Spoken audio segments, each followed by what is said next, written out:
నిర్గమకాండము 24వ అధ్యాయం 18వ వచనం. అప్పుడు మోషే ఆ మేఘములో ప్రవేశించి కొండ మీదకి ఎక్కెను. మోషే ఆ కొండ మీద రేయింబవళ్ళు 40 దినములుండెను. ఎల్లప్పుడూ ప్రార్థించు. ఆ విధంగా దేవుని యొక్క అనంతమైన జ్ఞానమునకు భాగస్థుడవుగా ఉంటావు. ఆయన సన్నిధిలో నీవు విధేయుడు అయినప్పుడు మాత్రమే ఆయన ఆలోచనలను నీలో పెట్టుటకు ఆయనకు అవకాశముండును. ఇవ్వబడిన వాక్యం మీద ఆధారపడిన ఒక క్రొత్త జ్ఞానమును ఆయన నీకిస్తాడు. ఆ జ్ఞానమునకు విధేయుడు అయిండుటకైన కృప కొరకు నీవు ప్రార్థిస్తూ ఉండగా ఆయన పరిచర్యలో యేసు ఉపయోగించిన శక్తిని నీవు పొందుకుంటావు. దేవుని చిత్తమును ఎల్లప్పుడూ చేయుటకు ఇష్టపడువాడు ఎడతెగని సఖ్యతలో దేవునితో ఉంటాడు. ఆయన పరిపూర్ణ జ్ఞానము మరియు చిత్తమునకు సంపూర్ణ విధేయత అవసరమైనది. ఇది చేయుట ద్వారా మనుషుల సహాయము మరియు లోకపు వినోదాలు నీవు పోగొట్టుకొనవచ్చు. అయితే నీవు చురుగ్గా ఇతరులకు సహాయపడినప్పుడు నీవు అత్యున్నతమైన ఆనందాన్ని పొందుకుంటావు.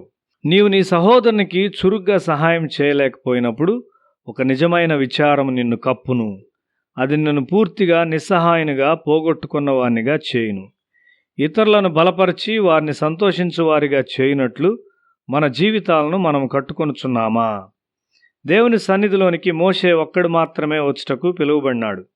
అతడు ఆయనకు చాలా సమీపంగా వచ్చాడు. తన ప్రజల జీవితాల్లో ప్రతి భాగములో సహాయం చేయుటకై మోషే దేవునికి చాలా సమీపంగా వచ్చాడు. మనుషులు తమ తప్పైన జీవిత తత్వములతో వారి జీవితాలను నాశనం చేసుకొనుచున్నప్పుడు దేవుడు తన జీవిత నిబంధనలను మోషేకి ఇవ్వగలిగాడు. అతడు వాటికి విధేయుడై వారికి బోధించునని దేవుడు ఎరిగి ఉన్నాడు. ధర్మశాస్త్రమును పొందుటకు అతడు దేవుని సన్నిధిలో 40 రోజులు ఉన్నాడు.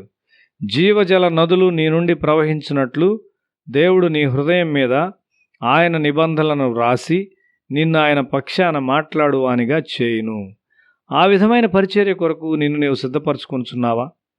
మనం అవిధేయతకు అలవాటు పడినట్లయితే దేవుడు మన ద్వారా ఏమీ చేయలేడు. మోషే గొప్ప సమాధానంతో మరణించాడని నేను నమ్ముచున్నాను. తన ప్రజలను విమోచించుటకైనా అతని యవనకాలపు ఆశలు మహిమకరముగా నెరవేర్చబడినవి.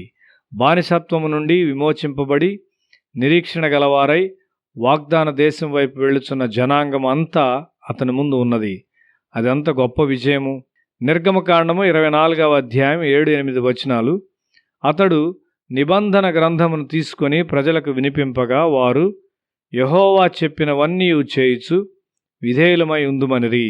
అప్పుడు మోషే రక్తమును తీసుకొని ప్రజల మీద ప్రోక్షించి, ఇదిగో ఈ సంగతులన్నిటి విషయమై యెహోవా మీతో చేసిన నిబంధన రక్తం ఇదే అని చెప్పెను.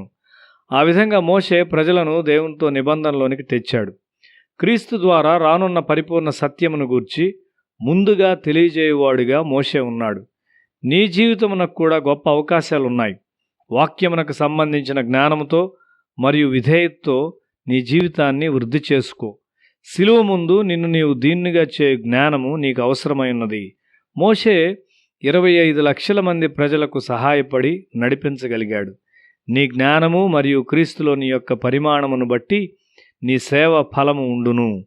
నీ మనస్సు మరియు శరీరము ఆయన పరిపూర్ణమైన చిత్తమునకు పరిపూర్ణ విధేయత చూపాలని దేవుడు కోరుచున్నాడు.